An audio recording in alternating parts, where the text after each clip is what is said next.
थोड़े टाइम पहले मैंने एक वीडियो बनाई थी जिसके अंदर हमने स्मार्टफोन डिस्प्लेस के बारे में बात की थी, जिसमें हमने IPS LCD और AMOLED का कंपैरिजन किया था। लेकिन उसमें हमने OLED की बात कहीं नहीं करी थी और QLED की तो बिल्कुल भी नहीं करी थी। ऑल्दो OLED फोन्स के अंदर यूज होती है लेकिन QLED फोन्स के अंदर यूज नहीं होती। इन दोनों डिस्प्ले टेक्नोलॉजीज का कंपैरिजन करा जाता है टीवीज के बेसिस पे, क्योंकि QLED जनरली टीवीज में यूज होती है और OLED की तो टीवीज आते ही हैं। इसके साथ साथ एक दो टेक्नोलॉजीज और भी होती हैं जैसे कि QNED, उन सब के बारे में भी बात करेंगे। शुरू करते हैं QLED से। QLED जो है सबसे पहले सोनी ने इंट्रोड्यूस करवाई थी 2013 के अंदर। उसके बाद सैमसंग ने 2017 में अपने SUHD टीवीज का नाम चेंज करके QLED कर दिया था, क्योंकि उनके SUHD जो नेमिंग थी वो बहुत ज्यादा काम नहीं कर रही थी, यानी कि उनके टीवीज जो है वो बहुत ज्यादा बिक नहीं रहे थे। तो उन्होंने नाम बदल के QLED कर दिया, यानी कि क्वांटम लाइट एमिटिंग डायोड, और उसके बाद उन्होंने अपने QLED पैनल्स बनाने शुरू भी कर दिए। अब ये साउंड तो OLED जैसा ही करता है लेकिन इसमें डिफरेंस काफी ज्यादा है। QLED के अंदर पीछे की तरफ बैकलाइट लगी होती है जो कि कंटिन्यूसली लाइट को एमिट करती रहती है, और वो लाइट बहुत सारी लेयर्स के अंदर से पास करती है, और उन्हीं लेयर्स में से एक होती है LCD की लेयर, जिसको ये यूज करके इमेज प्रोड्यूस कर सकता है, बट ये करता नहीं है क्योंकि इसका नाम है quantum dot light emitting diode. और क्वांटम डॉट्स का मतलब होता है छोटे छोटे मॉलिक्यूल्स जिनके ऊपर लाइट जब गिरती है तो वो अपनी खुद की लाइट एमिट करते हैं। और QLED टीवीज के अंदर ये जो डॉट्स होते हैं एक फिल्म के अंदर, आप उसको बेसिकली एक लेयर समझो,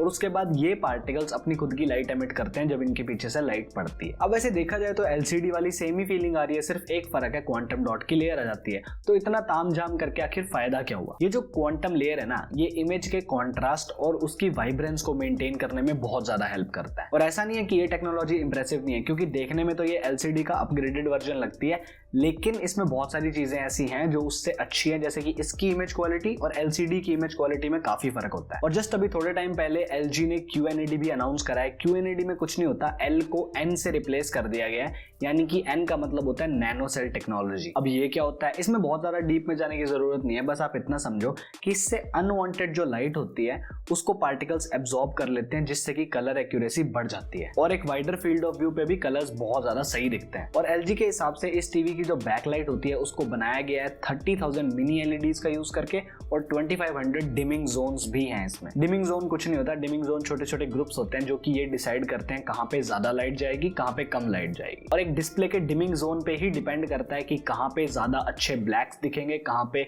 प्योर ब्लैक दिखाना है, कहां पे नहीं दिखाना। तो मैं QNED को QLED का एनहांस वर्जन बोल सकता हूं, बट फिर QLED में प्रॉब्लम क्या है? अब QLED का मैकेनिज्म डिपेंड करता है क्रिस्टल्स पे, और क्रिस्टल्स वही वाले हैं जो LCD के अंदर है। तो वो सारे डिसएडवांटेजेस जो कि IPS LCD पैनल के होते हैं वो सेम डिसएडवांटेजेस इसके भी होते हैं, जैसे कि डीप ब्लैक्स नहीं मिलते। लेकिन ऐसा क्यों है कि इसके अंदर आपको डीप ब्लैक्स नहीं मिलते? मान लो आपने इसके अंदर एक इमेज खोली, चाहे ब्लैक कलर का ऑब्जेक्ट ही क्यों ना हो, लेकिन होता ही है क्योंकि क्रिस्टल्स के पीछे से लाइट तो कंटिन्यूसली आ रही है, तो जो कलर है वो कंप्लीट डार्क नहीं हो पाता, क्योंकि कंप्लीटली अंधेरा नहीं हुआ है, इसलिए वो कलर ग्रेइश जैसा दिखता है। ऑल्दो क्वांटम डॉट्स की वजह से इसमें काफी ज्यादा इंप्रूवमेंट है, लेकिन हम क्योंकि इसको OLED से कंपेयर कर रहे हैं इसलिए ये QLED की ड्रॉबैक में काउंट होता है। तो इसका जो बेस्ट व्यूइंग एक्सपीरियंस है वो सेंटर वाले बंदे को ही मिल सकता है। और क्योंकि LCD टेक्नोलॉजी है तो स्क्रीन ब्लीडिंग तो होती है, मतलब एजेस के अंदर से जो लाइट बाहर आती है वो तो होता ही है, इसीलिए इसको ब्लीडिंग कहा जाता है। ये तो बात होगी QLED की। अब बात करते हैं OLED की। अब OLED का मैकेनिज्म क्या है? वैसे तो देखो, इन सब टर्म्स का मतलब इनके नाम के अंदर ही छुपा होता है, हम डीकोड करने की कोशिश करते हैं। OLED का मतलब होता है ऑर्गेनिक लाइट एमिटिंग डायोड। अब इसके नाम के एंड में क्या है? LED यानी कि light emitting diode. Light emitting diode मतलब वो छोटी वाली LEDs की बात हो रही है जो हमारी डेकोरेशन स्ट्रिप्स के अंदर लगी होती है, लेकिन टीवी में क्योंकि बहुत ज्यादा क्वांटिटी में होती है तो उनका साइज छोटा कर दिया जाता है। अब क्योंकि एक LED है तो वो अपनी लाइट एमिट कर सकती है, क्योंकि इसकी प्रॉपर्टी होती है कि ये इलेक्ट्रिसिटी को लाइट में कन्वर्ट कर देती है। और OLED में दो कंडक्टर्स के बीच में लगी होती है कार्बन बेस्ड फिल्म, और ये फिल्म जो है वो अपनी लाइट एमिट करती है जब भी इसके अंदर से करंट पास करता है। और क्योंकि एक OLED पैनल है तो डीप ब्लैक्स तो मिलते ही हैं, वो इसलिए मिलते हैं क्योंकि LEDs अपने आप को ऑफ कर लेती है, जहां पे भी उनको जरूरत लगती है कि ब्लैक ऑब्जेक्ट है वहां पे वो खुद को ऑफ कर लेती है, जिससे कि वो अपनी लाइफ को बढ़ाती हैं। क्योंकि OLED का पहला वर्ड क्या है?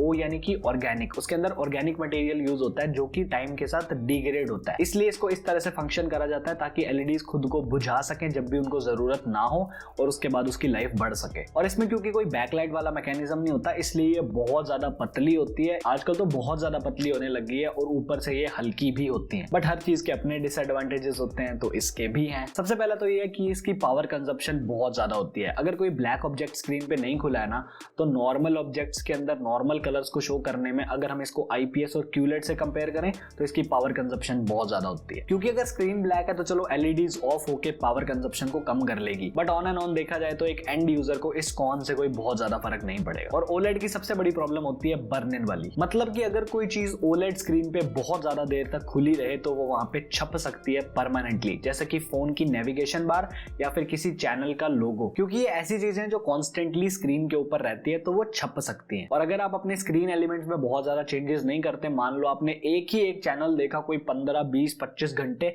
तो चांसेस हैं कि वो चैनल लोगो छपा ही रह जाए और आप नहीं चाहोगे कि आप रात से सुबह उठो और आपको रिपब्लिक टीवी का लोगो कोने पे छपा मिल जाए। और इसका सबसे बड़ा डिसएडवांटेज ये है कि ये बहुत महंगी आती है, मतलब कि बहुत ज्यादा लोग OLED स्क्रीन्स को अफोर्ड नहीं कर पाते। इसीलिए LG और सैमसंग जैसी कंपनीज QLED, QNED ऐसी टेक्नोलॉजीज पे काम कर रही है सो दैट कि बजट के अंदर लोगों को वो सिमिलर सा एक्सपीरियंस दे सके। क्योंकि OLED ना सही, लेकिन अगर उसके जैसा सिमिलर भी मिल जाए तो भी काम चल जाता है। अब OLED के कुछ एनहांस वर्जन भी होते हैं, जैसे कि AMOLED, सुपर AMOLED। इसके बारे में हमने उस पुरानी वीडियो में बात करी थी जिसके अंदर हमने स्मार्टफोन डिस्प्लेस को कंपेयर किया था, आप चाहो तो वो देख सकते हो। और स्मार्टफोन्स के अंदर QLED का यूज इसलिए नहीं होता क्योंकि स्मार्टफोन स्क्रीन बहुत छोटी होती है और QLED से हो क्या रहा है, व्यूइंग एंगल्स थोड़े से बेटर हो रहे हैं। लेकिन फोन की स्क्रीन ऑलरेडी इतनी छोटी होती है तो व्यूइंग एंगल्स बेटर करने से हो क्या जाएगा। और जिन स्मार्टफोन मैन्युफैक्चरर्स को कलर एक्यूरेसी से फर्क पड़ता है वो लोग AMOLED यूज कर लेते हैं। बाकी मैन्युफैक्चरर्स को जो करना है करने दो। अब मुझे आप लोगों से छोटी सी बात करनी है, और ये सुन के शायद काफी लोग डिसअपॉइंट भी होंगे। मैं खुद बोल रहा हूँ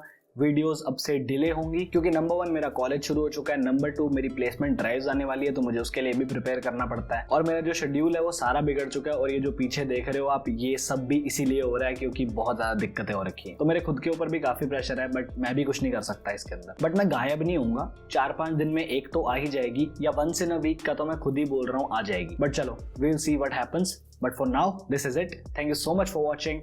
आई am Divanshu and I am on leave till the next one. Bye bye.